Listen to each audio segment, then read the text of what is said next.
Sebanyak 7 korban galodo atau air bah dari Gunung Merapi ditemukan di sepanjang Sungai Batang Anai yang berada di Kabupaten Padang Pariaman, Sumatera Barat.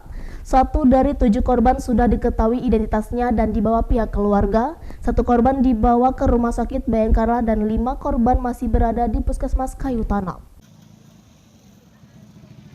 5 dari 7 korban galodo atau air bah dari Gunung Merapi saat ini masih berada di Puskesmas Kayu Tanam, Kabupaten Padang Pariaman, Sumatera Barat. Kelima korban itu 3 perempuan, 2 laki-laki, semua belum diketahui identitasnya. Sementara 2 korban lain, 1 diketahui bernama Pramudia, 23 tahun laki-laki sudah dibawa pihak keluarga ke rumahnya di daerah Air Mancur, Kabupaten Tanah Datar. Sementara 1 korban lagi belum diketahui identitasnya dibawa ke Rumah Sakit Bayangkara di Kota Padang. Kita tidak diketahui itu berada di Aluriang dekat pesantren Al-Ghazali.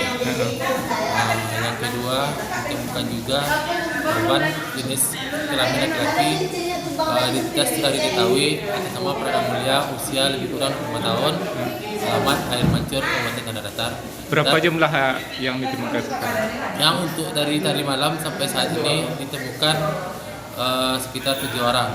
1 korban yang tadi malam anak-anak usia 10 tahun sudah dibawa ke Rumah Sakit Bayangkara Padang.